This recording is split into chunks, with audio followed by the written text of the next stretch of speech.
Well, I hope everybody's having a wonderful weekend. This is Sunday afternoon, and thought I'd post a update video on where I'm at right now with my Bandai. Devil's in the detail, doing primarily just electronics. Being in an apartment, one of the things I miss about not having my house is I don't have any place that I can conveniently paint. So if there's anybody in San Fernando Valley that has a place I could possibly rent some time or would allow me in trade for some services used to paint my models, send me a PM, please. Okay, getting back to my build. What I'm going to be showing here is what I've done for my engine effect. I'm going to be using something new this time. In the past, I would have used either individual LEDs or LED strips with some sort of a controller to give the engine effect. But not this time. This time I'm going to be using these. These are called NeoPixels, and they're just like the name implies. Each one of these RGB LEDs can be addressed independently, which is really nice as far as effects go and color shading, and oh my gosh, the things you can do with this are endless. I buy them on a roll here. This is 1,000, not terribly expensive. What's nice about these happen to be the WS2812Bs, and what's nice about these are the 4-pin version, not the 6-pin, which are more commonly available and probably maybe a little bit cheaper. I really haven't checked, but what's nice about the 4-pin, they just so happen to be tent centered, which is perfect for my proto board that I like to use. So it made laying out a test strip here and also the strip that I used in the ship so much easier. And it's just 3 wires in, +5 ground, and my data input, and it just simply carries over from each chip to the next, to the next, to the next, and you control it through your sketch. If you're using, like I do, Arduino. This is an Arduino Pro Mini, my favorite board, mainly because it does not have the USB interface built into it, so it's a much smaller board.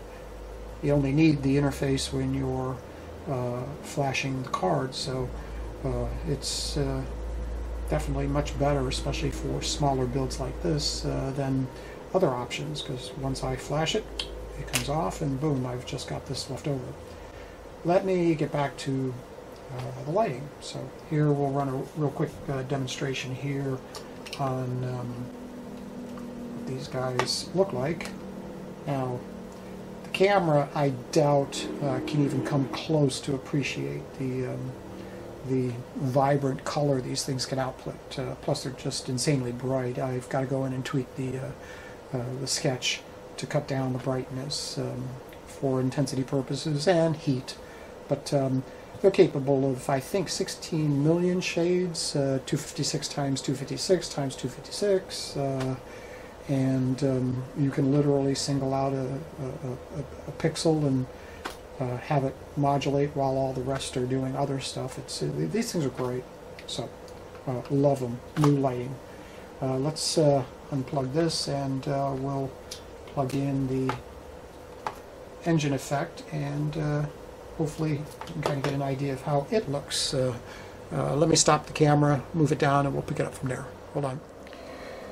All right, well, like I suspect, you just cannot appreciate the vibrant effect that you get out of these things. The base color here is blue, but what you see dancing around, if you can see, because I think it's just saturating the camera, is white speckle. It's an interesting effect, perfect for an engine that's just sitting there idling on the ground. Just absolutely love these things. They're just so bright. So I will be toning them down for, if no other reason, just to get the temperature down, because they can get quite warm. So Still some tweaking with the sketch, but these things are just fantastic. Again, I'll post in my thread, but they're WS2812Bs, the 4-pin version. You don't want the 6-pin unless you're just out to save some money. So there's going to be a part 2 to this video, so stay tuned. There's something else that I wanted to point out. We'll be right back.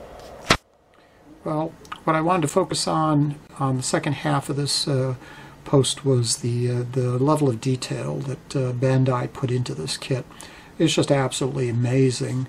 Things that you know, just are almost impossible to get off the spruce without breaking, but you really appreciate the depth that it gives to the kit rather than just simply molded on.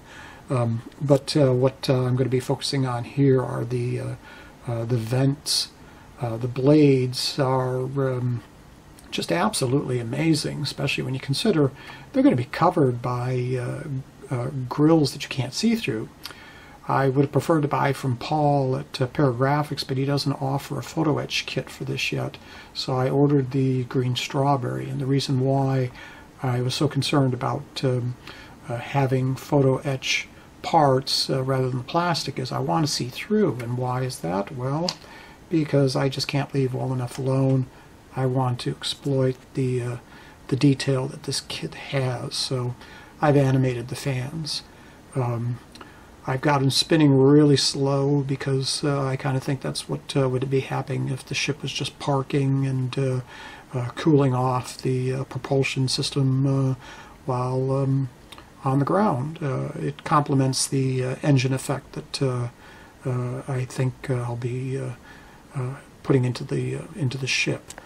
Now what I used here is 6 8mm stepper motors, an Arduino Pro Mini, and a A4988 stepper motor driver card. It's all pretty easy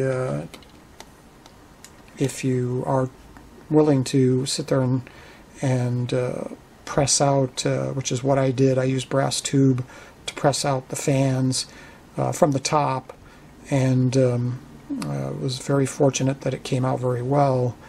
And you know, everything fits in there real nice, and I've only got 2 wires to contend with respect to hooking it up to the internal electronics that will be in the base. So anyways, I'll post more detail in my thread over at HobbyTalk, so come on over and check it out. Have a great weekend. Bye!